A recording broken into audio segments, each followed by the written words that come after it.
Founding Fathers in 1774 decided that after 10 or 12 years of petitioning their government of their day for a redress of their grievances and getting nowhere, having their repeated petitions answered only with repeated injuries, they decided that they needed to send a few delegates from each of the 13 colonies to Philadelphia. Not in 1774, not to separate, not to sign a Declaration of Independence, but to talk about the issues of their day, talk about these grievances, and to try and settle on a course of action. What could they do about this? This was the most powerful country on the face of the globe, Great Britain, and they had a standing army here because they won the French and Indian War. The French were gone. They were here with their standing army. They had ruled those colonies for 150 years. They ruled the seas. They're the most powerful government on earth. What could the founders do? What could the early Americans do about these grievances? So they went off to talk about it. We find ourselves in much the same situation now. They left us with a wonderful system of governance. Nothing, the world has never seen anything like it before then and since. What I'm holding here is a small pocket-size version of the Declaration of Independence and the Constitution. This one happens to be published by the Cato Institute. There are others around, published by the John Birch Society, and I think Campaign for Liberty might have one out and so forth. You can't talk about the Constitution without talking about the Declaration of Independence, and you can't talk about the Declaration without the Constitution. They're intertwined. The way I like to say it is the Declaration of Independence is the charter. It has some of the essential principles, and the Constitution is the bylaws. The people set up and left us with just a wonderful system of governance. They would not have given us that system of governance with a government established simply to secure our individual, unalienable, natural rights. Without, and a constitution that is a set of principles to govern them, the government. We're not mentioned except we adopt this document. I don't think they would have given us this system of governance without giving us some ability to hold the servant government accountable, and without putting that accountability clause right in the Constitution itself.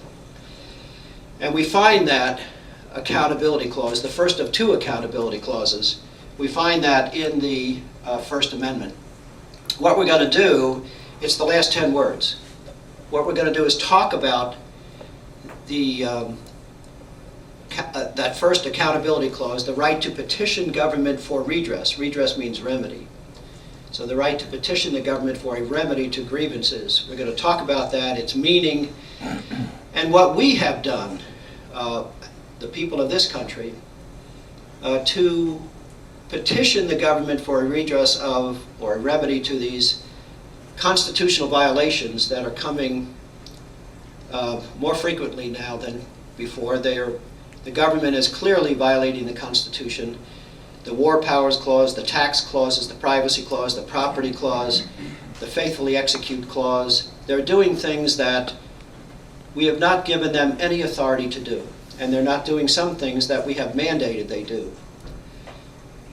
You and I can do whatever we want to do, as long as there's no law that says we can't. Government, on the other hand, can only do what we, the people, have authorized it to do, and if it's not in writing, they cannot do it, period.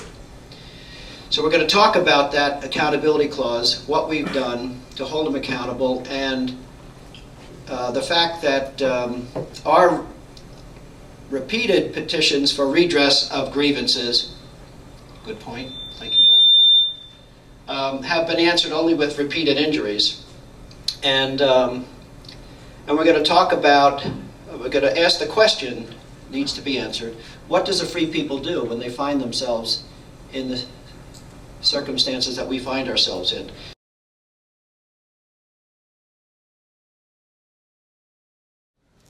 Okay, we're going to be talking about the right to petition. This is the First Amendment. It guarantees 5 freedoms. Let's see what it says. Congress shall make no law respecting the establishment of religion or prohibiting the free exercise thereof, or abridging the freedom of speech or of the press or of the right of the people peaceably to assemble and to petition the government for redress of grievances. 5 freedoms are guaranteed by the First Amendment. This is probably the most important sentence in the entire Constitution. The first 4 of those freedoms, worship, speech, press, and assembly, have been the subject matter of lots of lawsuits that have gone to the Supreme Court. So the full contours of the meaning of those first 4 freedoms is pretty well understood. We know what our rights are, we know what the government's obligations are. But the 5th of those 5 freedoms, the right to petition government for a redress of grievances, that right, the last 10 words, that the meaning of that guarantee, the meaning of that right, has never been declared by any court in our entire history. We've been trying in recent years to try and get the court to declare the meaning of those 10 words, but they're ducking that issue, as we'll see. Obviously, well, if it means what we think it means, and we'll go through that, then there would be, and if the courts and the government would recognize that meaning, then there would be a tremendous shift of power away from the government back to the people where it was meant to be in the first place, and that's why the government refuses to respond to these petitions.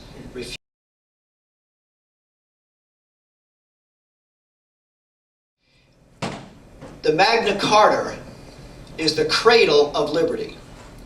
Western civilization and all liberty has evolved from the Magna Carta, signed by the King of England in 1215.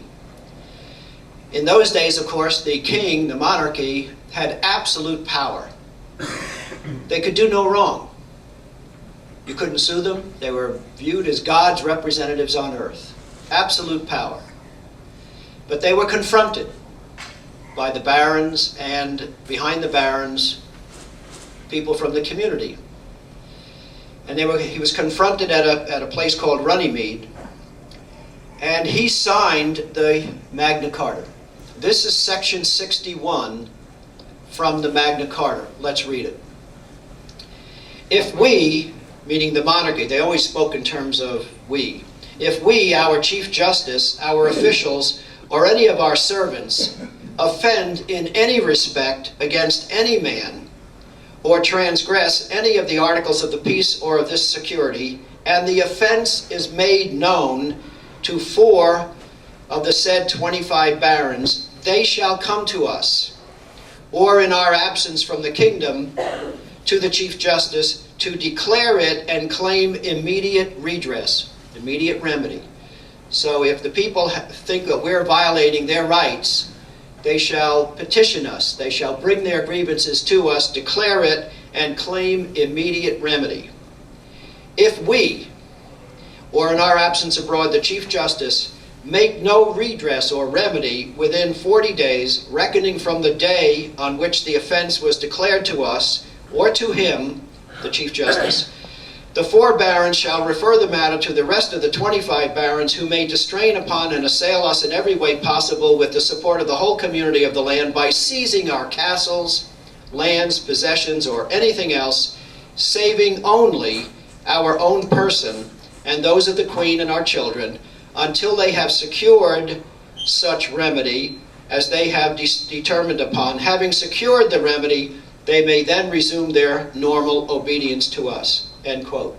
So in other words, if the government doesn't respond in 40 days, then the people have the legal authority, the legal right to take everything the monarchy owns, its lands, its possessions, everything, except the life of the king, the queen, and their children, and the Chief Justice.